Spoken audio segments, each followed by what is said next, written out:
Buenos días. Hoy vamos a hablar de maniobras dinámicas y estáticas en tomografía de cabeza y cuello. Para los que no me conocen, Alejandra Pajón, soy estudiante del curso de alta especialidad en imágenes de cabeza y cuello. Entonces, dentro del contenido vamos a hacer una breve introducción, un repaso anatómico de lo esencial para entender las maniobras. Vamos a dar unos datos de verificación de la calidad del estudio pues, en adquisición normal, sin maniobras. Y vamos a hablar de maniobras de fonación, valsalva modificada, boca abierta, lengua afuera, cachetes inflados, y al final vamos a hacer un pequeño caso para repasar y un checklist que es como lo que tenemos que llevarnos de memoria. Entonces, en introducción, acordemos pues que últimamente han habido avances significativos en imágenes. Sin embargo, en cabeza y cuello persisten pues algunas dificultades diagnósticas. Esto se da porque tenemos, pues, en esta zona tenemos estructuras que son muy móviles. En una posición pues en reposo del paciente va a haber aposición de mucosas y las mucosas realzan en forma normal. Entonces, cuando hay aposición de estas mucosas, pues no pueden haber pseudolesiones o nos pueden ocultar lesiones. Entonces, las maniobras son básicamente pensadas para eso, identificar pues, la localización de una lesión y pues, ayudarnos a la definición de la extensión. Entonces, dentro de la anatomía que necesitamos pues, recordar para estas maniobras, vemos este es un corte coronal, el borde libre de la lengua, el receso alveolar con su mucosa, de este lado mucosa lingual, de este lado mucosa vestibular y mucosa del carrillo. Un ejemplo en tomografía, lo mismo, borde libre de la lengua, los bordes mucosos, los bordes de la encía cuando no están enfermos son difíciles de ver en tomografía por la cercanía que tienen con el hueso, pero sabemos que están localizados en este punto, y la mucosa del carrillo. En la parte orofaringe también es importante identificar pilares amigdalinos, anterior y posterior, la fosa amigdalina y este que es un punto estratégico pues para búsqueda de primarios ocultos y extensión de lesiones desde la boca hacia la faringe, que es el trígono retromolar. Lo encontramos en esta posición.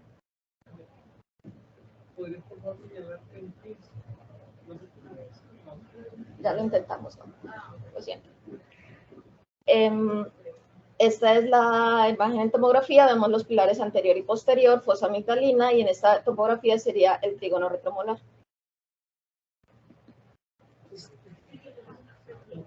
A nivel de nasofaringe, esta es la imagen clásica que vamos a encontrar, en este caso pues una simetría. Vemos... explicar esa imagen, por favor? Claro. Si alguien quiere explicarla. De los...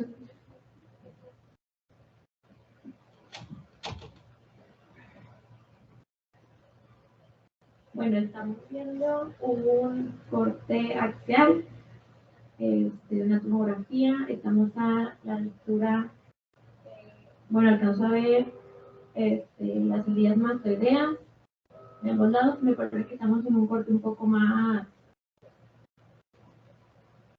bueno, también alcanzo a ver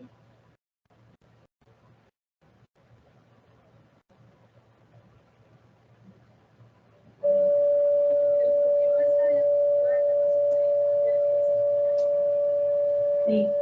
Bueno, estamos a la altura de la nasofaringe, alcanzamos a ver los senos maxilares, los superiores medial y lateral. Posterior a esto, vemos pues ya en sí la nasofaringe.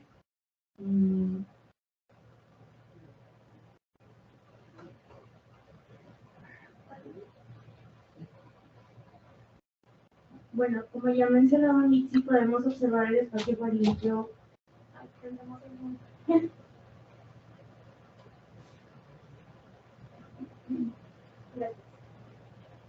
Tenemos acá el espacio faríngeo mucoso, que es lo que estoy delimitando.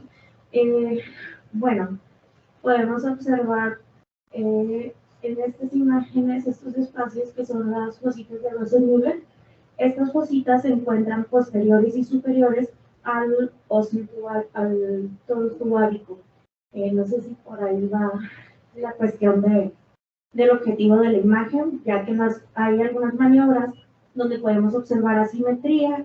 Recordar también que la fosita de Rosenmüller es el sitio principal de un cáncer de nasofaringeo.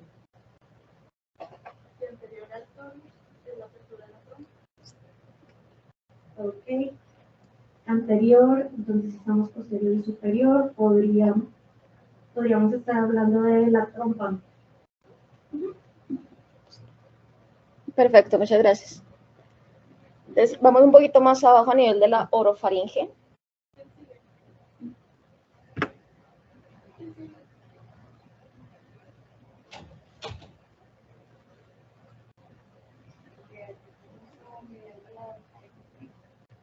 Donde podemos ver las folículas, que parece como Java. Okay. Ahí pues también podemos tener como en dado caso alguna simetría o así, donde ya le podemos decir al paciente que haga un tipo de maniobra como una inspirada para poder que se extienda un poquito mejor. No, las inspiradas serían la nariz. Estás hablando de la orofaringe. ¿Qué maniobra de extendería ese espacio?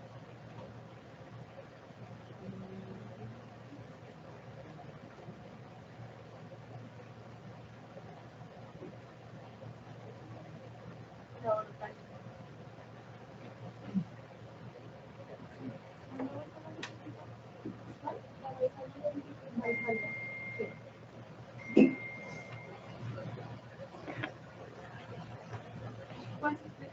Bueno, entonces estamos a la altura de la orofaringe. Aquí vemos esta imagen que se nos parece a estos personajes. Los ojitos serían correspondientes a las valléculas. El septo entre los dos ojitos es el pliegue glosoepiglótico. Aquí los laterales, serían las paredes laterales de las órbitas. Los muñequitos serían los pliegues faringoepiglóticos. Lo que haría la nariz de Jabba the Hutt sería la epiglotis y la boca sería el espacio labial, pues la luz de la nasofaringe, de la orofaringe. Por ende, pues esta sería la pared posterior de la orofaringe. Entonces es como una imagen que nos recuerda, pues un poco para buscarla.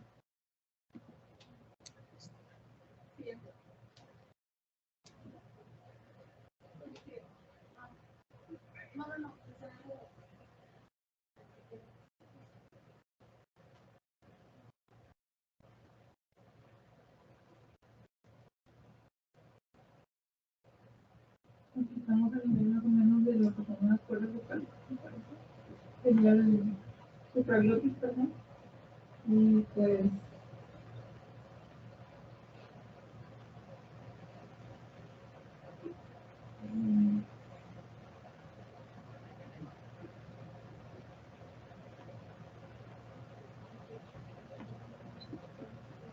en el caso, en el caso no tenemos que informar. Muy bien.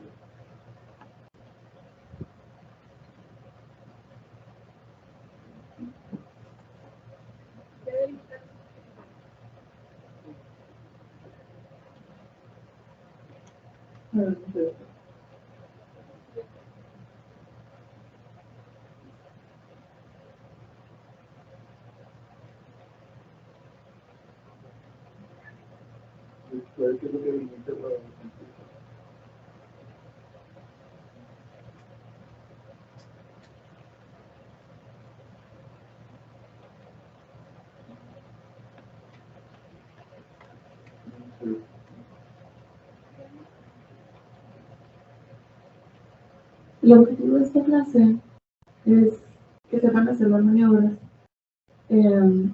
para cuando estén ahí en triage, sepan qué maniobra necesita el paciente, ¿okay? Cómo van a checar que la maniobra salga bien. Y evidentemente necesitan saber anatomía para poder checar que la maniobra salga correctamente. ¿Okay?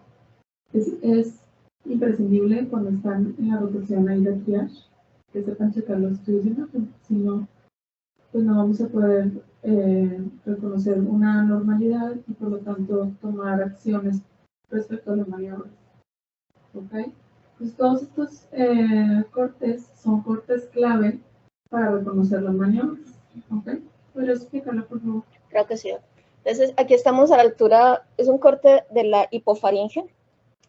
Vemos, como dijo la compañera, los senos piriformes.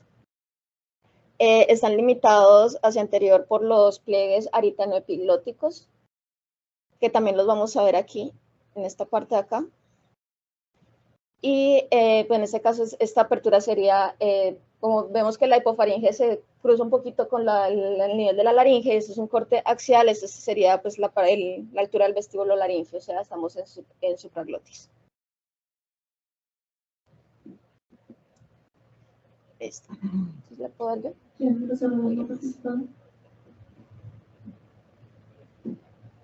Buenos días, bueno, estamos ante una imagen de tomografía computarizada en un corte coronal. Perdón, el nervio. Un corte coronal y podemos ver, me parece que estamos también a nivel de la supraglotis, ya entrando a la laringe hacia acá. Vemos el cartílago en un corte también de la tiroides. Esto me parece que son dos senos piriformes que nos habían comentado en el corte anterior. Y los pliegues aritenoepiglóticos, parece que están por aquí. Y pues ya este es el vestíbulo de la laringe. Las cuerdas vocales verdaderas me parece que son estas de aquí. Esos eran los pliegues que ya mencionaste, sí. Entonces, ¿Vale? Los vestíbulos laringes, arriba de los cordones. Esos son. Y arriba, ya está. Okay. También se llaman bandas. Vale, super. Entonces, lo único es que el vestíbulo sería la parte más arriba, ya aquí estás a nivel de la glotis. Gracias. Bueno, entonces, cuando tenemos, pues nos llaman a verificar la calidad de un estudio, una adquisición en respiración tranquila, pues o protocolo, doctor Campos, como lo llamamos.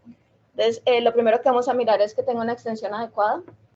Les traje pues el protocolo que se utiliza aquí en el servicio, que es empezando la adquisición por encima del nivel de los senos frontales y terminando la adquisición a nivel de la carina. Entonces deberíamos ver esas dos estructuras para saber que la extensión del estudio fue adecuada. La primera adquisición se hace con respiración tranquila. Es importante, ya les voy a mostrar por qué. La atracción de los miembros superiores nos ayuda a disminuir los artefactos por endurecimiento del rayo en la base del cuello, pues por la densidad que tienen los hombros. Las cuerdas vocales en abducción, eso nos va a ayudar la respiración tranquila, porque es importante porque nos va a permitir la valoración de los bordes libres de las cuerdas vocales. Buscar artefactos de movimiento en caso de que haya, pues, pensar en repetir la adquisición. Y buscar artefactos dentales en caso de que haya artefactos pues, significativos, en especial en pacientes que conocemos pues, que el estudio se está haciendo en búsqueda o extensión de una lesión en cavidad oral o cerca pues, de donde estamos los artefactos, deberíamos buscar cómo solucionarlo. En esto, pues, las estrategias a la angulación de la cabeza del paciente, o sea, angular la cabeza para que esté los artefactos dentales, ya les voy a mostrar un ejemplo, o la angulación del gantry en el caso de que el equipo lo permita. Entonces, este es un ejemplo de una adquisición que no se hizo en respiración tranquila. Vemos que las cuerdas vocales están en aducción, o sea, están completamente juntas, pues, los bordes libres van a estar aducidos y no hay forma de valorarlos. Este es un ejemplo de un paciente que sí se hizo en respiración tranquila. Vemos cómo están en aducción y pues es posible valorar los bordes libres de las cuerdas vocales. Este es un paciente que durante la adquisición degluteó o pues tuvo artefactos de movimiento, así se ven. Vemos que es imposible valorar ahí incluso la anatomía de la laringe y esta adquisición debe sí o sí repetirse. Este es lo que les comentaba de los artefactos dentales. Nosotros tenemos la cabeza en una posición neutra. La mandíbula va a tener los dientes angulados, más o menos 30 a 40 grados hacia abajo, cuando tenemos al paciente acostado. Eso hace que los artefactos dentales se proyecten, digamos, en un área mayor, como lo vemos en este ejemplo. Una paciente que pues, tenía una maniobra de la boca abierta, pero nos sirve para el ejemplo, vemos que los artefactos dentales ocupan toda esta zona. Cuando le pedimos que extienda un poco la cabeza para que angule o pues quede más o menos en ángulo de 90 grados con el gantry, vemos que los artefactos dentales quedan alineados y en este caso tiene la misma maniobra, pero le pedimos a la paciente que además extendiera la cabeza y vemos que el artefacto dental ya es lineal y nos ocupa un menor espacio de la imagen. Entonces, para hablar ya de las maniobras, empezamos por fonación, que es una pronunciación sostenida de la I. Se puede hacer en inspiración o expiración. Es importante que esta maniobra se realiza después de la adquisición inicial, no lo vamos a hacer de entrada, o sea, hacemos la adquisición normal, después la maniobra, y la vamos a extender desde la epiglotis hasta la subglotis. ¿Para qué sirve? Valoración de la motilidad de cuerdas vocales en pacientes en los que tenemos sospecha de parálisis, distensión de ventrículos laringeos, y esto es para la valoración de extensión de lesiones laringeas. Entonces, hay dos formas de hacerla, inspirada y expirada. Hay pacientes que hacen mejor una que la otra, hay pacientes que les va muy bien en las dos, hay pacientes que les va muy mal en las dos, pero entonces generalmente intentamos las dos maniobras. Entonces, la I expirada, 2 pasos, uno es tomar aire profundo y el segundo es pronunciar una I aguda y sostenida. Es importante explicarle al paciente que es lo más sostenido que pueda para que pues, nos dé tiempo para la adquisición. Y la I inspirada, entonces, tomar aire mientras pronuncia una I. Ayuda mucho a explicarle al paciente que es como si estuviera sorprendido o asustado. Entonces, aquí les voy a mostrar un pequeño video en aras del tiempo. A ver si se deja. Entonces, esta es una respiración tranquila. Vemos cómo se lateralizan las cuerdas vocales. Sí, sigue. Bueno. Este es la acción, pues, en el momento de fonación o de valsalva, como medializamos las cuerdas vocales, ya sea para cerrar la glotis o pues la fonación. Este es un ejemplo de cómo funcionan o cómo vibran las cuerdas vocales cuando se les pasa aire. Cuando las cuerdas vocales se contraen, disminuyen su longitud y disminuyen el tono de la voz. Y cuando contraemos este músculo, que es el crico tiroideo, lo que hacen es alargar las cuerdas. Entonces, ese es lo que estamos buscando en el paciente, que alargue las cuerdas vocales, las estire. Y para eso, pues, ese es el ejemplo de cómo se pronuncia los sonidos más agudos. El sonido más agudo, pues, para explicarle, sería la I, pues, como lo más agudo que pueda. La indicación que siempre se les da a los pacientes con una tomografía de tórax es que respire profundo y mantenga el aire. Eso va a hacer que las cuerdas se cierren, que es lo que dice Ale, que es lo de no decirle al paciente que respire tranquilamente. Eso de respire profundo y mantenga el aire no funciona en cabeza y cuello, ¿ok? Al menos para la adquisición inicial. Entonces, si tenemos dos estudios, uno de tórax y uno de cuello, por eso siempre soy muy incisiva en decir que un estudio de tórax no se extiende a cuello. ¿Okay? Siempre a veces de que, quiero una tomografía de tórax con extensión a cuello. No, eso no se puede. Se toman por separado, se toma cada uno, ¿ok? Porque si hacen eso, el técnico le va a pedir que respire profundo y mantenga el aire, y si lo toma desde el cuello, las cuerdas, la laringe no se va a valorar, ¿ok? Y siempre queremos valorar la laringe, siempre. Gracias, doctor. Vale, entonces, ¿cómo lo vamos a verificar? La idea es que se adelgacen, se medialicen un poco las cuerdas vocales, no necesariamente van a estar tocándose como en el video, pero sí usualmente se van a medializar si la comparamos con la adquisición con respiración tranquila. Entonces vamos a ver un poco de medialización de las cuerdas vocales y lo que estamos buscando aquí, además de esa medialización, que se estiren, que se distiendan los ventrículos laringeos. Entonces vamos a buscarlo en el coronal y lo vamos a ver así. No en todos los pacientes, pues no todos los pacientes colaboran tanto como este paciente, o sea, les trajo un ejemplo muy bonito. Pero la idea es que si no lo logramos a la primera, pues hagamos un segundo, de pronto un tercer intento, en especial pacientes que sí tenemos una duda grande dentro de pues, una lesión o una asimetría de la laringe. Y tomen en cuenta que esa maniobra siempre va a salir movida, siempre, porque se están moviendo las cuerdas vocales, ¿ok? Lo importante es la distensión del ventrículo. Si se distiende el ventrículo, la maniobra fue exitosa. Esta esa maniobra lo explican, o sea, revisar esa maniobra a veces lo explican como diciendo que tiene la forma, no sé si la ves, Esa maniobra a veces le explican como diciendo que tiene forma de una Marge Simpson o de una señora Frankenstein. No sé si ven aquí su cabellito, sus cachetitos y su cuerpecito. Entonces, una manera como más didáctica, más divertida de revisar esa maniobra es pensando en esos personajes. o calamar.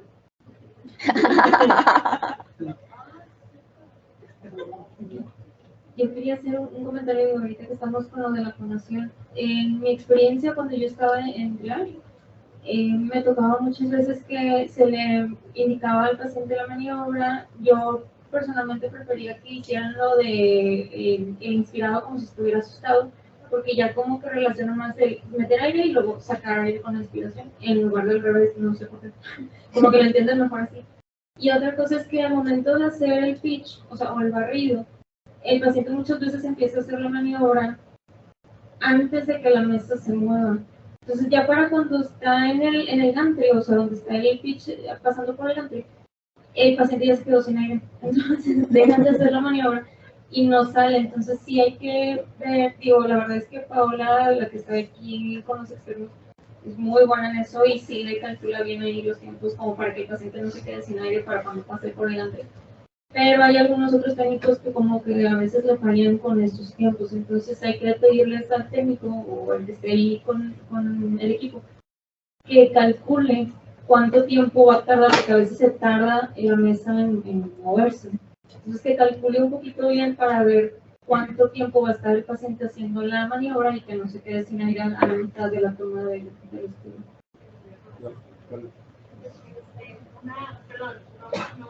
Una manera en la que lo explico y que me ha funcionado, porque muchos de los pacientes como que no entienden muy bien esta maniobra, es de las más difíciles de explicar, en mi opinión, es decirles, así como lo dice Karen, para la inspirada, una I muy sorprendido, y para la expirada, una I muy decepcionado. ¿Ok? Y me ha funcionado, y practíquenlo con el paciente antes. Vamos a hacerlo juntos, muy sorprendido, muy decepcionado, y funciona. A mi experiencia. No sé si alguien más tiene.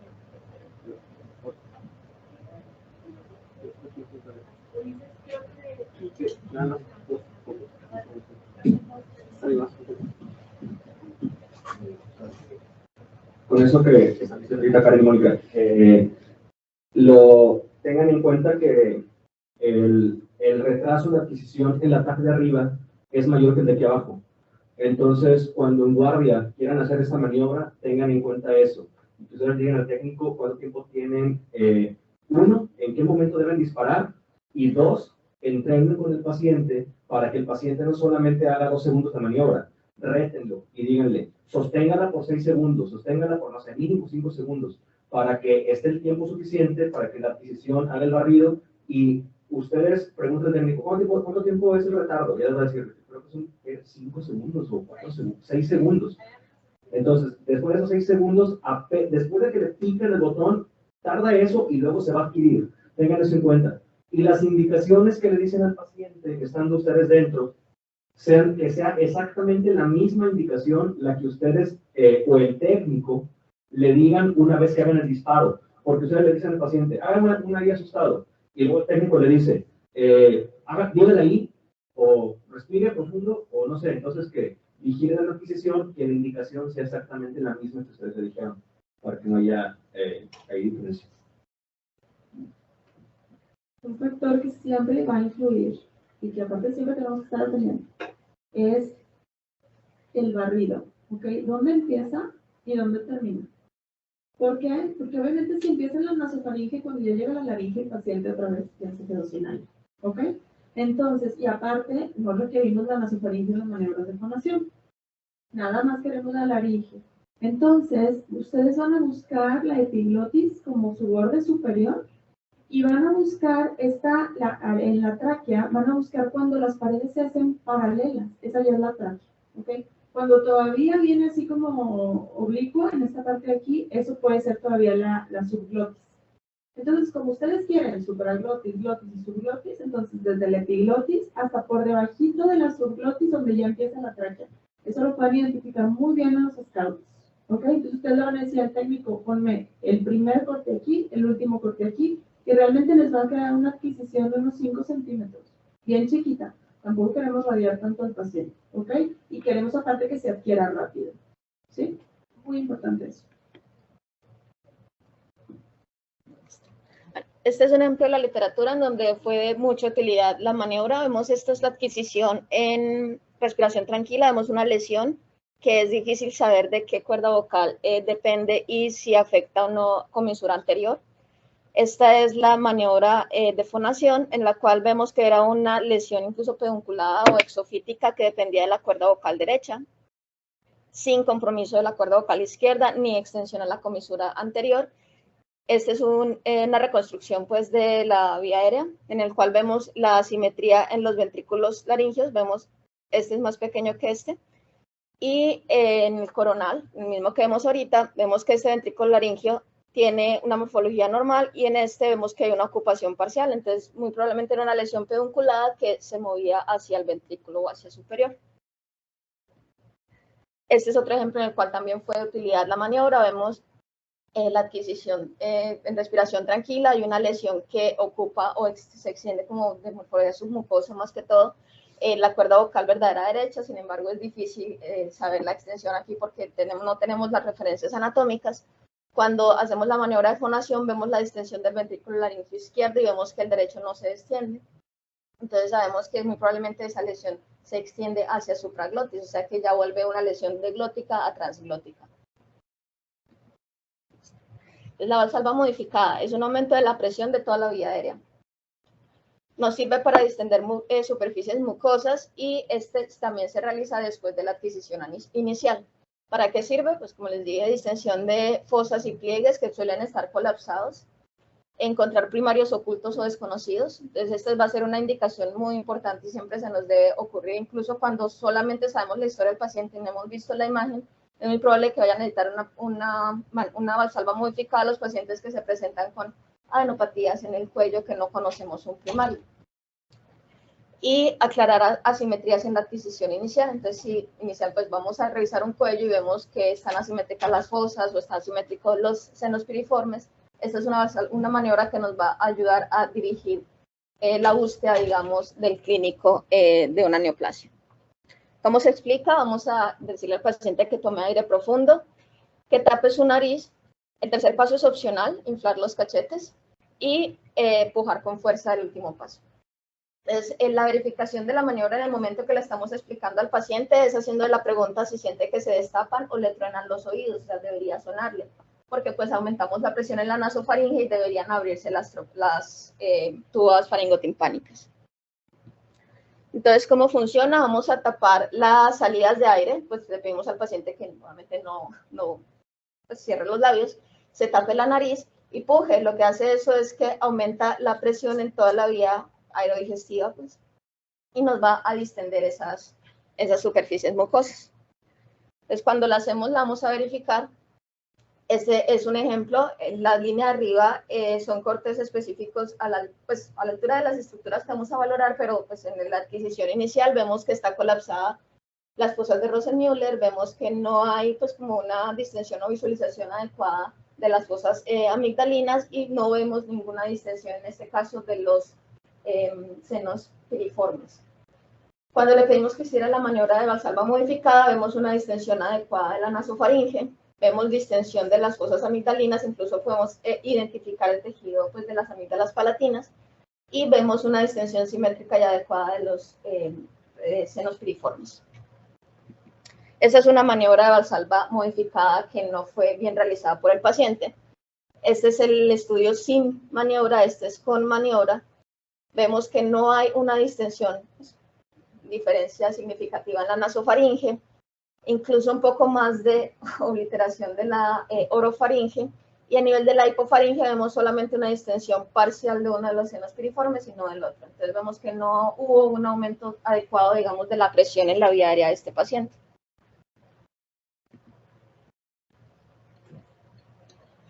Este es otro ejemplo de cómo puede fallar la maniobra. Esta es la adquisición sin maniobra. Vemos que había una distensión asimétrica de los senos piriformes, no había distensión de la nasofaringe. Este es el sagital para que lo tengan en cuenta. Vemos la maniobra de Valsalva modificada en el cual hubo una distensión adecuada de la hipofaringe, o sea, vemos que hay distensión simétrica adecuada de los senos piriformes, sin embargo, la nasofaringe no se nos distiende nada. Y cuando la vemos en la sagital, veamos cómo estaba el paladar blando aquí con espacio en la vía aérea, y en el sagital vemos como el paciente hizo pues como una elevación del paladar blando y eso ocluyó la nasofaringe. Entonces esa presión del aire no subió hasta nasofaringe y por eso no se nos distendió. ¿Qué hacer en este caso? Pues si es importante, la duda es la nasofaringe, deberíamos repetirla. Ahí entonces los dos grandes obstáculos para que salga bien esta maniobra son la laringe, que se cierre y que no pase el aire. Entonces el paciente hace Valsalva simplemente y simuló que hizo la maniobra, pero no la hizo. Se tapó la nariz nomás. Se tapó la nariz y todo. A mí me ha funcionado que inflar los cachetes para el paciente no cierra la glotis, porque para inflar los cachetes necesita más presión y al momento de hacer Valsalva, entonces inflando los cachetes se cierra menos la glotis. Y la otra, pues el otro obstáculo es el que acaba de explicar Ale. Entonces hay que checar esas zonas como para verificar que la maniobra realmente haya sido bien hecha. ¿Sí? Y lo de los oídos es también un punto clave, porque eso te garantiza que el paladar no se cerró. Eso es lo que hacemos cuando deglutimos. Ocluimos aquí el paladar, pues claro, para que no se nos devuelva la comida para la nasofaringe, ¿verdad? Entonces el paciente hizo eso. Pocos pacientes ocluyen, entonces hay que verificarlo solamente. Este es un ejemplo en donde la maniobra de Valsalva fue muy vital para el diagnóstico del paciente, para la explicación del hallazgo. Vemos una asimetría en la nasofaringe en la adquisición inicial. Le pedimos maniobra de Valsalva y verificamos que se encontraba un engrosamiento difuso de la mucosa en esa fosa de Rosenmüller. Este es un hallazgo muy importante. Sabemos que aquí es donde nacen los escamos celulares de nasofaringe y pues es donde vamos a ir a decirle al clínico, vaya, búsquelo en esta fosa. Por favor, siempre vean la nasofaringe. La cosa de la anatomía es muy importante, ¿ok? Vean cómo hay una asimetría en la vía aérea. Esta asimetría, aún y que no tengamos el realce, aún y que sea un estudio simple de oídos, de senos paranasales, de lo que quieran, de columna cervical, siempre vean la nasofaringe. Y si está esta asimetría, háganle la maniobra, ¿ok? Y verificamos si sí o no se distiende la fosa. Esto puede ser un cáncer, ¿ok? Muy temprano, sin síntomas y que le puede salvar la vida al paciente. Ese es un ejemplo también de la literatura en donde fue de utilidad la maniobra. Vemos la adquisición en respiración tranquila, una lesión que aparenta estar en el seno piriforme y es difícil saber de dónde se origina en esta adquisición.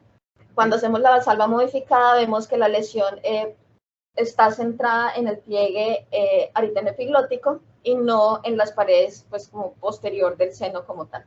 Entonces es importante pues, para indicarle al clínico y para la planeación quirúrgica. Bueno, si ya acabó con dos cosas con lo de Valsalva.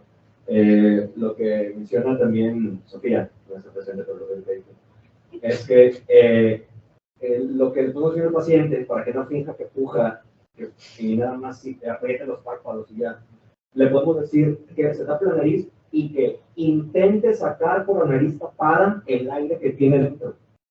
Entonces, ¿ok? De modo que con eso ya estamos distendiendo así la nasofaringe y ya estamos distendiendo las trompas y eso es bastante útil. Entonces, puede que la indicación que diga al paciente es eso. Tápate la nariz, intente sacar por la nariz tapada el aire que tiene y sienta cómo se le destapan las trompas, los oídos. O sea, las trompas aerotipánicas, ¿no? Pues lo guarda ahí. Sí, pero le doy el crédito. Porque mira, en la escuela, tú te intentas sacar por los labios, que le hace como, yo explico como el aire por los labios, pero aún así la nasofaringe que podría quedar tapada. ¿No? Está buenísimo. Entonces no me juego de medalla yo. Bien. Número uno, eso. Y número dos, como una maniobra piloto, ahorita que Diana está en triage, ya lo saben. En los pacientes que vienen de estudios de senos paranasales, de macizo facial o estudios de alguna otra cosa, les estamos pidiendo que antes de la adquisición del estudio hagan una maniobra de Valsalva modificada 3 veces. Esto con la intención de que antes de que pasen a la camilla, antes de que se adquiera una imagen, a ver si se distendió un poco lo que es la vía digestiva.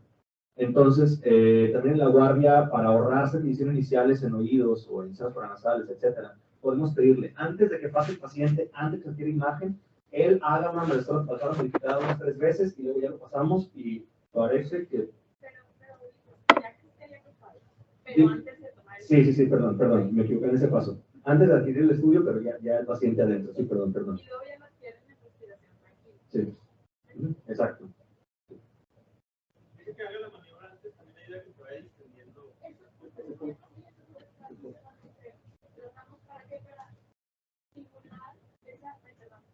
Para simular esa distensión y que salga como más simétrico todos los recesos y los recovecos que tiene ahí la faringe y la nasofaringe y todo, ¿no?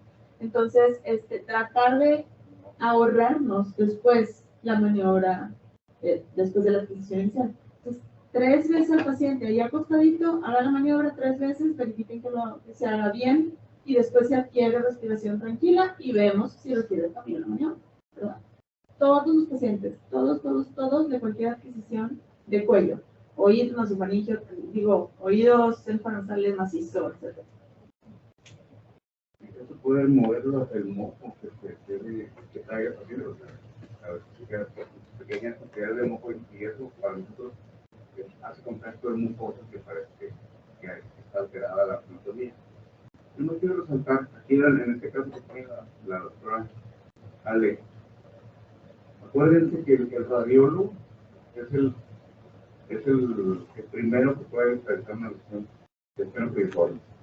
El seno piriforme, por alguna razón, y lo he dicho muchas veces, es la parte olvidada del nasoendoscopista, o sea, el otorrino, del endoscopista de pulmón y del gastroenterólogo. Curiosamente, a ninguno de los tres les interesa. Y muchas veces, como llegan nuestros pacientes, ya se afecta la cuerda vocal verdadera. Y entonces, lo que sigue presente ahorita que ya sí llegó por disfonía, pero realmente cuando te pones a interrogar, el paciente tenía disfagia inicialmente. Entonces, es bien importante eso porque esos pacientes lo pelotean mucho. Ya tienen endoscopía por los 3 servicios y finalmente se pierde ese daño. ¿Por qué? Porque al endoscopista, al neumólogo le interesa todo vocal para pasar a la vía aérea. Al otorrino le interesa también todo vocales. Y sí ve acá, pero no hacen maniobras porque a veces llegan desafortunadamente por ciertos tumores muy grandes, ¿no? Y al gastroenterólogo pasa rápido para ir a ver el ojo, porque ver el ojo, ahora tiene mucha tarea todavía por hacer. Esa parte la olvida. Entonces, creo que esa parte tenemos que ser copartícipes de ese sitio porque están completamente, desafortunadamente, nadie lo espera a esos tumores. Adelante. La maniobra boca abierta, lengua afuera, es básicamente separar las mucosas de la cavidad oral. La acción de sacar la lengua nos va a ayudar a que hallazgos dentro de la lengua queden por fuera de la zona de los artefactos por reparaciones dentales. Y importante en este caso, por eso pues conocemos la historia del paciente, lo ideal es que la conozcamos, esa adquisición lo ideal es que la hagamos durante la adquisición inicial porque aprovechamos el punto ideal del medio de contraste o la fase ideal del medio de contraste. ¿Para qué sirve? Identificación y caracterización de lesiones en mucosa oral y lengua. Fácil de explicar, la mayoría de los pacientes, a no ser que tengan una alteración pues, anatómica, lo pueden hacer. Es abrir la boca lo más que pueda, el paso 2 es opcional y va a depender del área que queramos estudiar en la boca, y es pedirle que saque la lengua lo más que pueda al paciente. Y el paso 3, importante, como lo vamos a hacer en la adquisición inicial, recordarle al paciente que tiene que seguir respirando tranquilamente durante esa adquisición. Entonces, este es el ejemplo, muy fácil de verificar. Básicamente el paciente sacó la lengua, vemos que la lesión está en el borde libre. Con esta maniobra pudimos separarla de la mucosa oral, sacarla de los artefactos dentales. Vemos los artefactos pasan aquí y la lesión queda en esta localización. Y pues esto nos va a ayudar a medir mejor la extensión, a no tener pues esos artefactos alrededor. En la cavidad oral tienen que saber dónde está la lesión, ¿ok? Antes de la adquisición, porque ahí básicamente la maniobra va a depender de dónde está. O sea, la maniobra, lo único que quiero es que separen la tumoración de la mucosa adyacente, ¿ok? Si la tumoración está aquí abajo, a lo mejor la lengua fuera no va a funcionar. Tienen que decirle al paciente que pegue la lengua al paladar. Si la tumoración está en la lengua, pueden sacar la lengua. Si la tumoración está en la cachete inflado. O sea, básicamente tienen que ver dónde está la lesión para ver qué maniobra le van a pedir. Hagan la maniobra que quieran, no importa dónde pongan la lengua. El chiste es que se separe la tumoración de la mucosa adyacente, ¿ok? Y que quede por fuera de los artefactos.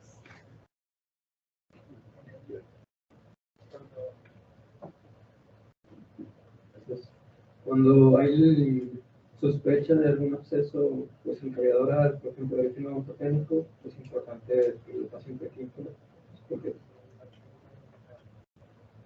está el origen de ese absceso. Es cachetes inflados, muy parecida, la misma, el mismo objetivo de boca abierta, o sea, es separar mucosas dentro de la cavidad oral. También va a aumentar la presión. Esto es para algo muy específico, que yo creo que hay un caso, ¿no?, de neumoparotitis, que es básicamente paso de aire hacia el conducto de la glándula parótida, y pues eso ocasiona síntomas muy inespecíficos, pero independiente de eso, pues no creo que nos vayamos a pasar por muchos casos. La mayoría van a ser lesiones focales que necesitamos es separar las mucosas. Y de nuevo, se hace durante la adquisición inicial. Fácil, infle los cachetes. La mayoría de los pacientes entienden la indicación. Algunos lo que tienen es una limitación para hacerlo, ya sea porque la lesión es muy grande o por cambios quirúrgicos. Nos hemos encontrado mucho, pero pues siempre como tratando de trabajar con el paciente. Y de nuevo, el paso 2, si nunca se nos olvide, respire tranquilamente, porque lo vamos a hacer durante la adquisición inicial.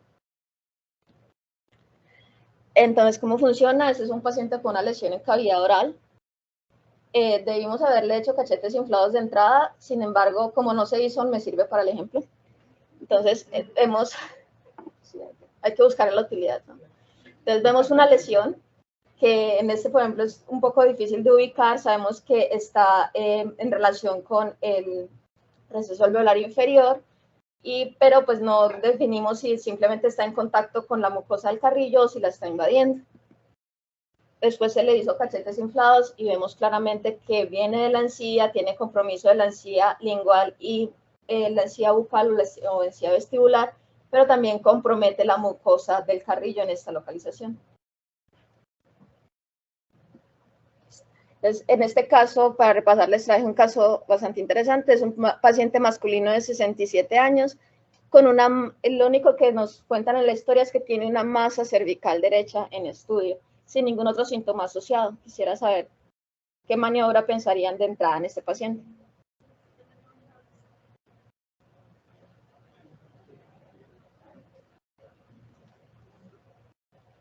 Ese es un caso muy clásico.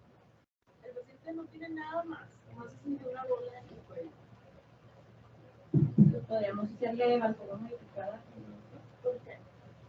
Pues para lograr que la vía aérea se distienda. En este caso, pues no tenemos exactamente, pues solamente dice más cervical, o sea, puede ser cualquier lugar en el cuello, entonces así podemos distender pues la vía aérea. ¿Y qué es lo más probable que esté palpándose a ese paciente?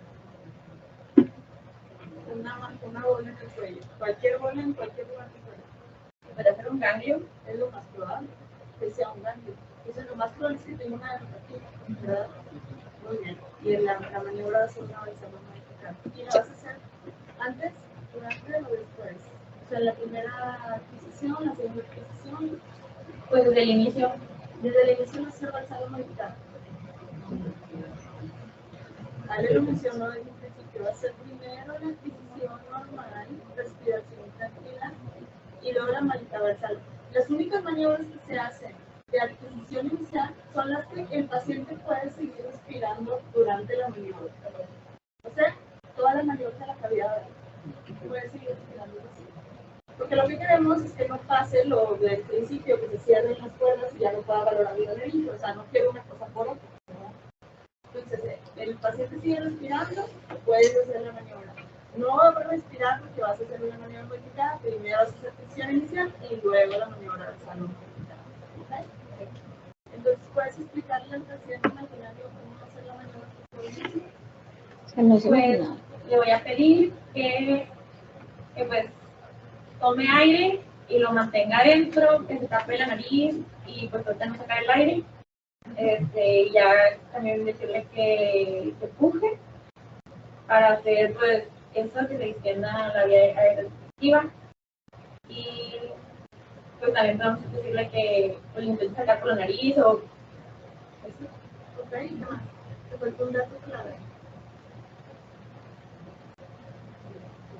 Lo repitió como 3 veces. ¿Que le truenen los oídos? Exacto. Entonces, tú lo vas a hacer junto con él. ¿Okay? Tú tienes que hacerlo y tú tienes que hacer los sonidos y tienes que toda la conciencia junto con el paciente. ¿Okay? Entonces, tú te tapas la nariz, tú inflas los puchetes y le enseñas al paciente cómo se hace. Si no sabes hacerla contigo misma, no vas a poder explicarlo. ¿Okay? Esa es la adquisición del paciente, la adquisición inicial. Entonces, llamaba la atención en nasofaringe esta irregularidad en la pared posterior y llamaba la atención en hipofaringe asimetría de los senos piriformes. Entonces, no sabíamos si había o no una lesión aquí. Entonces, se hizo una vasalva modificada, en este caso no se distendió adecuadamente la nasofaringe, sin embargo, persistía como esa irregularidad de la pared posterior y hubo una distensión adecuada de los senos piriformes. Vemos que no hay ningún engrosamiento ni nada que nos llame la atención en la pared de los senos. Entonces, la hipofaringe nos deja tranquilos en esta adquisición, la nasofaringe no tanto, y pues en un paciente que se presenta con una lesión en cuello y probablemente una adenopatía, pues vamos a decirle al otorrino, vaya, busque la nasofaringe, ahí puede estar el primario. Bueno, además, cuando revisamos la primera adquisición de esta paciente, vimos que tenía una discreta asimetría como en la aducción de las cuerdas vocales con una irregularidad leve en el borde libre de esta cuerda vocal. Vemos que es un poquito más grandecita. Entonces, ¿qué maniobra nos podría ayudar a aclarar este hallazgo?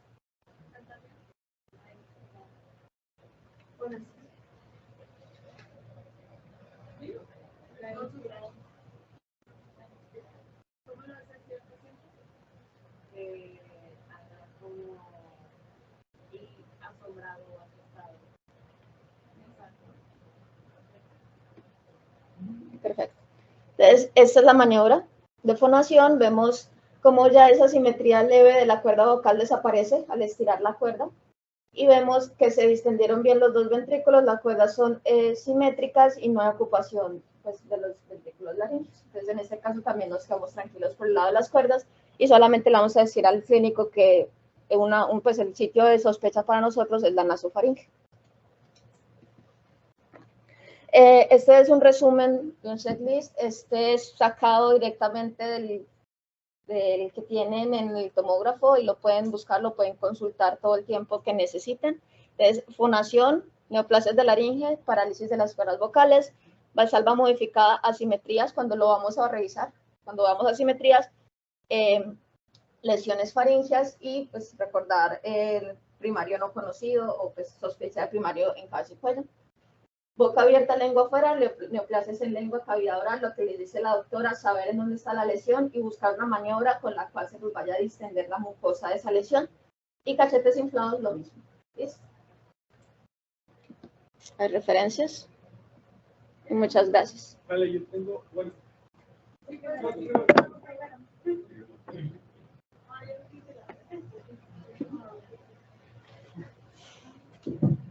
Ahí en este ejemplo que nos pusiste muy particular de la irregularidad de la pared posterior de la faringe, ¿cuántas maniobras le puedes pedir al paciente a hacer para decir, no distendió bien en la maniobra de la valsalva modificada?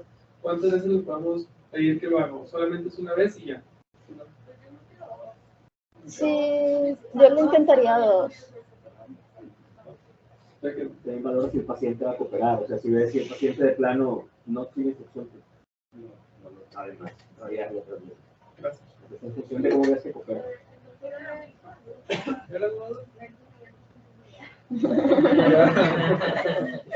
Es muy importante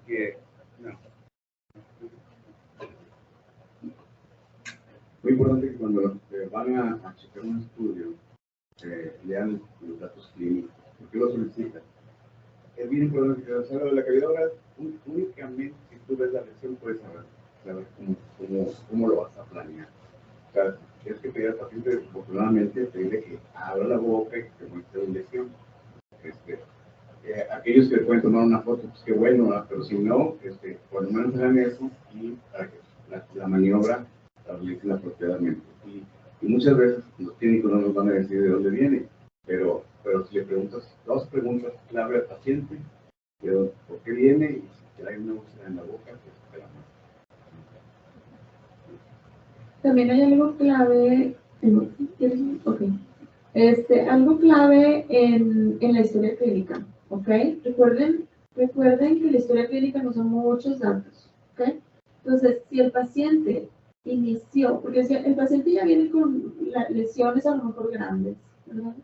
Entonces, una forma de orientarnos dónde va a estar la lesión es depende de qué síntoma inició, ¿ok? Eso lo dice el doctor Campos todo el tiempo. Si el paciente inició con disfonía, pues lo más probable es que la lesión esté en la laringe. Algunos pacientes ya vienen con masas que ya están invadiendo también la hipofaringe y entonces tienen disfonía y disfagia, las dos cosas. Pero el chiste es preguntar, bueno, ¿y qué pasó primero? ¿Ok? Y si el paciente dice, no, empecé con disfagia, bueno, de su forma de decirlo, ¿no? Empecé con disfagia, entonces lo más probable es que esté en la faringe, en la lesión. Entonces ya te vas orientando a, seguramente voy a necesitar una valsalva modificada en este paciente, seguramente voy a necesitar una lesión. Entonces te vas orientando también con la historia clínica, ¿sí? Nada más quería hacer un comentario. Cuando checamos los estudios en los equipos de Philips, en la pantalla de la adquisición generalmente nada más nos viene en axial. Pero chequen en la pantalla del listado de pacientes, apenas se toma el estudio, ya se pasó el estudio para el listado. Ábranlo y verlo también en coronal. Como vimos ahorita, pues la mayoría de las maniobras se pueden corroborar muy bien en coronal. Y también pues nos sirve mucho para ver si hay alguna alteración ahí, en alguna simetría. Entonces no se quedan solamente con el axial y chequen el coronal para ver si no les queda alguna duda de que necesita alguna maniobra. Muy bien. Y otra cosa importante es el saber más o menos qué maniobra vas a necesitar al paciente. Te ayuda a ahorrar tiempo y que el contraste no se nos vaya tanto. ¿Ok? No es lo mismo hacer una maniobra 10 minutos después que hacerla 2 minutos después. ¿Me explico? De la adquisición inicial. Entonces, mientras más cercana la adquisición es mejor. Entonces, ya estás planeando qué es lo que vas a hacer y no esperas a que venga el equipo de cabeza y cuello, etcétera, a revisar. ¿Sí? Ya sabes, ya te estás explicando al paciente y ya solo las cosas se hacen más rápido y salen mejor los estudios. ¿Sí? ¿Alguien tiene alguna? Yo tengo una duda. Sí, cuando hacemos la maniobra de extonación, ¿influye el volumen de la voz con lo que lo hace? Porque pareciera que es más sencillo si el paciente lo hace como un volumen más bajo, porque puede durar más tiempo, los 10 segundos que se supone que debe durar la maniobra para que salga. Más que si lo hace con un tono de voz a lo mejor más fuerte, pues va a durar menos. Pero no sé si... Sí influye en cómo se muevan las cuerdas, ¿ok? Como lo explicó Ale, cuando el paciente hace un sonido más agudo, las cuerdas se hacen más largas y cuando es grave se hacen más cortas. Pero sinceramente, en el resultado final creo que a lo mejor no va a influir mucho, o sea, en el resultado del de lo que yo quiero que pase, que es que se distiendan los ventrículos. En las dos, los ventrículos van a estar distendidos porque van a estar medializadas, pero no juntas las cuerdas. ¿Ok? Y, o sea, la de I, no, o sea, como la puede hacer el paciente en el tono de voz que la pueda hacer, no me importa mucho el tono de voz. Ah, la fuerza. Sí, porque si la hace más No, chiquita, sí influye la fuerza, o sea, tiene que estar pujando, o sea, es un I. ¿Ves? O sea, ¿cuánto duré? 4 segundos, eso es lo que tienes con el paciente. El paciente no va a durar más que tú, sinceramente. Y para la I, inspira el y ya. Eso es lo que le hace decir al paciente, ¿ok? Entonces, lo practicas, como dice de Ulises, lo fuerzas a que lo haga lo mejor que puedas.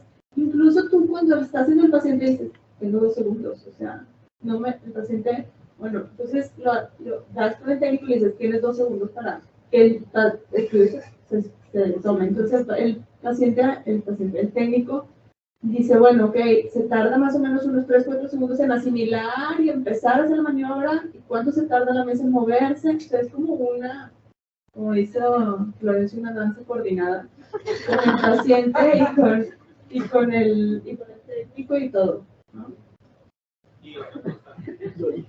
En algún punto lo dijiste, Florencia, no te acuerdas, pero en algún punto lo dijiste.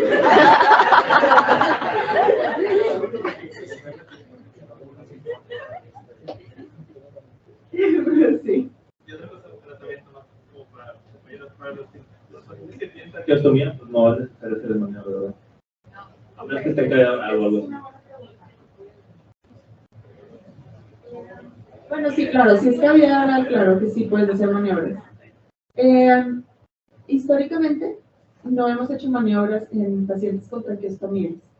Lo que dice la literatura es que sí puedes hacerlas. Incluso los otorrinos, cuando están haciendo la endoscopía, le piden hacer maniobras aunque el paciente tenga traqueostomía, tapándose la traqueostomía al paciente.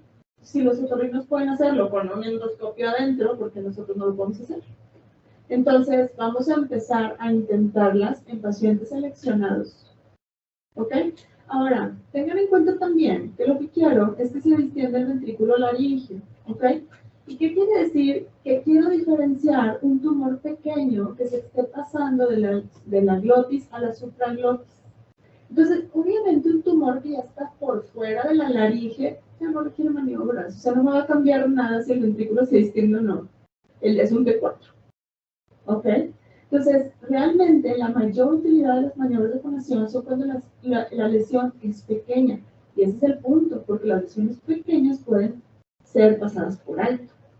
Entonces, por eso siempre la laringe se tiene que valorar como intencionadamente para ver que no haya ninguna asimetría, entonces hacer maniobras.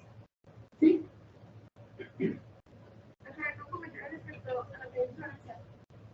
No lo de la danza, por ejemplo, ahorita en caso te puso Ale que el paciente tenía una lesión a nivel de la pared de la nasofaringe. Y cuando hizo la maniobra sí extendió los senos piriformes, más no nasofaringe. O sea, ya nos tenemos, ¿no? O sea, porque hay una lesión ahí. La necesidad de repetirlo si ya más interior si está bien realizado. Estás orientando a estos pacientes que tienen nanopatías. Tú lo que quieres es orientar al otorrino de decirle, o sea, es que no se te vaya a pasar el nasofaringe, porque ahí es donde veo la normalidad. Los ya sé que están mal. ¿Me explico? Claro, deberían de verlo, ¿verdad? Pero bueno. Entonces, el chiste es orientar dónde están las tumoraciones, ¿sí? A veces orientamos varios, o sea, sabes que veo un engrosamiento de la naso y también las amígdalas están una más grande que la otra y también el seno piriforme no se extendió, pues tienes que ir a buscarle, o sea, ¿ok?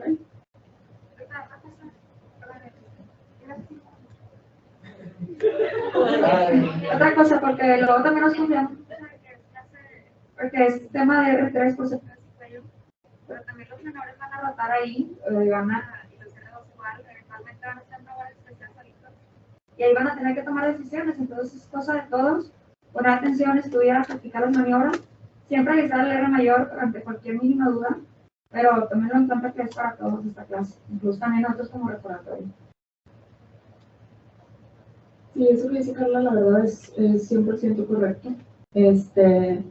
Los R1 son los que tienen contacto directo con el paciente y son los que pueden investigar y son los que nos dan toda la información para nosotros tomar las decisiones más correctas. El R2 siempre está en TAC, está en triage. Entonces tiene que saber hacer maniobras, tiene que saber anatomía, identificar. ¿Ok? Tal vez no voy a exigirles ahorita que ya me diagnostiquen un tumor y todas las invasiones del tumor, pero tienen que ver, aquí está la tumoración en el trígono ortomolar, ¿cómo lo voy a hacer para entender ese trígono? ¿Me explico? Tienen que, y claro, el R3 es vigilar que todo se haga correctamente igual que los suelos. ¿Sí? Bueno.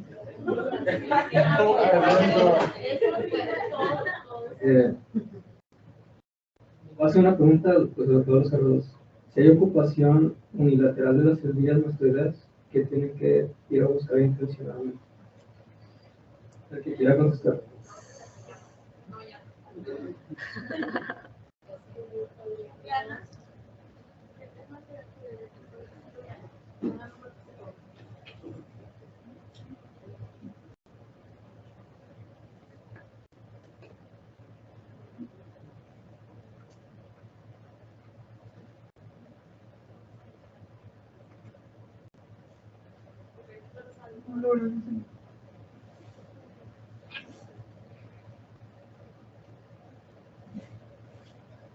Es unilateral, ¿verdad, maestro? Podríamos estar sospechando en que puede haber algún proceso informativo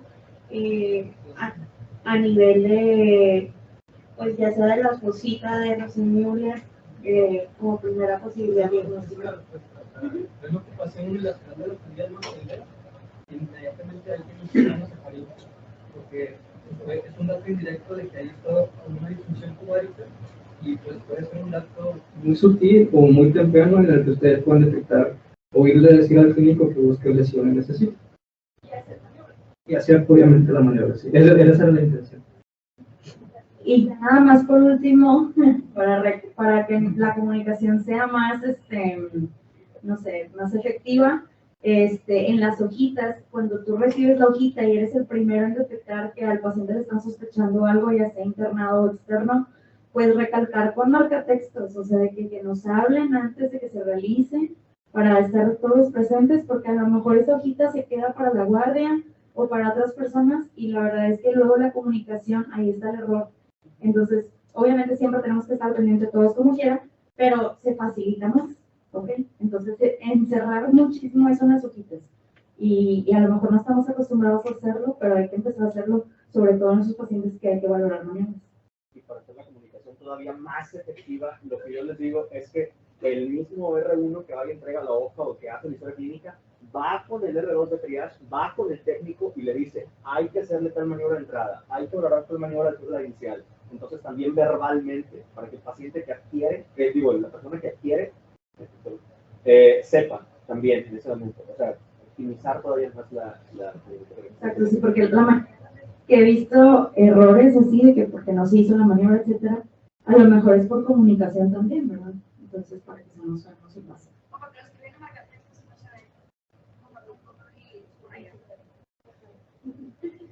No, excelente. Hasta ahorita, por favor, todos los señores que tengan desahóguense. Quiero que ya no haya errores de maniobra. ¿Okay? Nada, de ahora en adelante todo el mundo sabe hacer maniobras. Todo el mundo sabe indicar maniobras. ¿Okay? Ya no va a haber con que es que yo no sabía, no paso por mí. Todos, desde el R1 hasta el pelo, saben hacer maniobras e indicarlas. ¿Es eso correcto o alguien tiene alguna duda?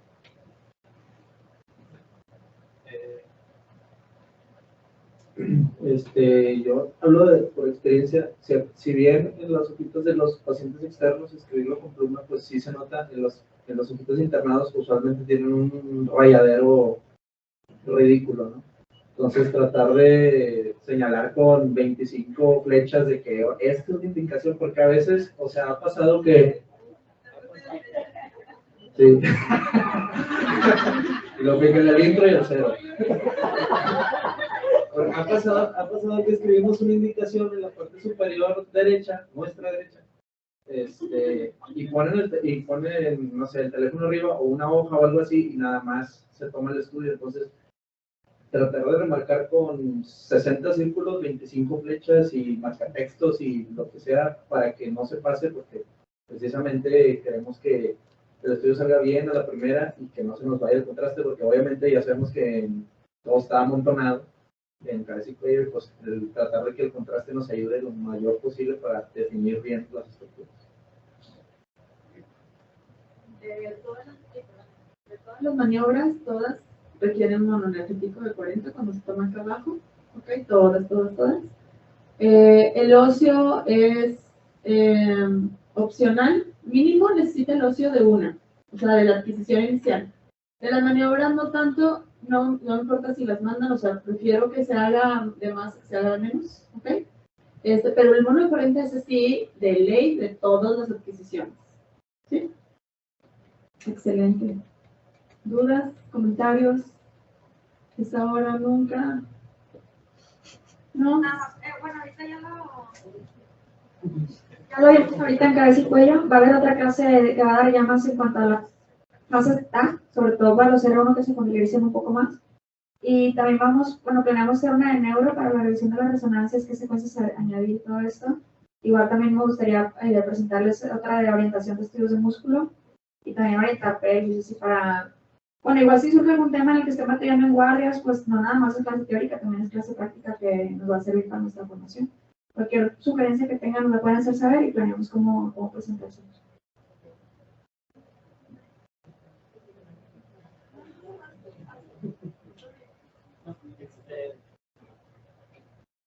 Muchas gracias por la clase.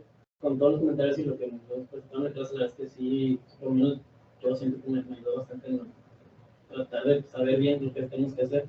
Realmente quería hacer comentario si Tanato, no sé si puedes ayudarme, si puedes poner un coronal de la Virgen.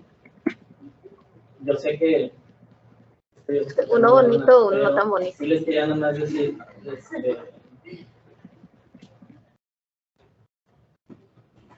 ese video está excelente, o sea, si me lo puedes pasar después, está padrísimo. Yo nunca he batallado muchísimo para explicar este tipo de movimientos y lo explico muy bien. Y bueno, de ese coronal, usualmente de la laringe, hay que hacer una distinción en que la faringe tiene tres porciones, la naso oro y la laringofaringe o hipofaringe. Y la laringe tiene también tres porciones. ¿Okay? De superior a inferior, inmediatamente inferior al borde libre superior de la epiglotis, tenemos el vestíbulo laringe. ¿Okay? El vestíbulo laringe es el espacio que está inmediatamente inferior al borde libre superior de la epiglotis. Todo lo que está lateral, ¿okay? Dependiendo de la topografía donde estemos, puede ser el pliegue epiglotico o puede ser la membrana cuadrangular. La membrana cuadrangular es un cartílago fibroelástico que está uniendo las estructuras de la laringe y que inmediatamente, o sea, si tú sigues la membrana cuadrangular en sentido inferior, su borde libre inferior se ensancha y forma el pliegue vestibular, que es la cuerda vocal falsa. ¿Okay? Si estamos tratando de ubicar el ventrículo laringio, primero tenemos que saber dónde está el ventrículo laringio. ¿Okay? ¿Dónde está el ventrículo laringio? Justamente el espacio que está entre el pliegue vocal falso, o la cuerda vocal falsa, perdón, el pliegue vestibular, y el pliegue vocal, ¿verdad? O la cuerda vocal verdadera. ¿Okay? Entonces, si seguimos la membrana cuadrangular, entonces, desde el borde libre superior de la epiglotis, seguimos la membrana cuadrangular en sentido inferior, se ensancha en un punto y forma el pliegue vestibular. Inmediatamente inferior al pliegue vestibular debe de haber un receso lateral lleno de aire, que es el ventrículo laringio, porque ese es el pliegue mucoso que se encuentra entre el pliegue vestibular y la cuerda vocal verdadera. Entonces, si no vemos, o sea, si no alcanzamos a limitar esta membrana y la pliegue vestibular, no vamos a saber dónde está el ventrículo laringio, o también lo podemos hacer de abajo para arriba, en donde el pliegue mucoso de la subglotis se ensancha en su borde libre superior, ¿okay? Inmediatamente lateral a él tiene que formarse un receso de aire para el ventrículo laringio. ¿Okay? Y que no es lo mismo, o sea, que también como aclaración, no es lo mismo que los recesos piriformes, ¿okay? Porque son en general morfológicamente similares, vamos a decirlo así, pero uno depende de todo esto está interior al cartílago tiroideo, ¿okay? También como comentario. Y el resto piriforme pues depende de la faringe o de la hipofaringe que está posterior a eso. Pero ya que estamos hablando de eso, fíjense cómo el seno piriforme es parte de la hipofaringe, ¿ok? Atrás y arriba de la laringe, llega hasta el nivel de las cuerdas vocales verdaderas, ¿ok? Puede llegar hasta este nivel y ser hipofaringe, ¿ok? Eso es una cosa anatómica importante porque a veces vemos tumoraciones aquí y decimos, es una tumoración de la laringe. Tengan cuidado, también puede ser de la hipofaringe en este nivel por el seno piriforme, ¿sí? ¿Querías poner como que... Hay una foto más bonita, sí. Pues de hasta dónde llega el seno. Vale. Mira el ápice del seno piriforme hasta dónde llega, hasta la glotis. Y es hipofaringe, ¿ok?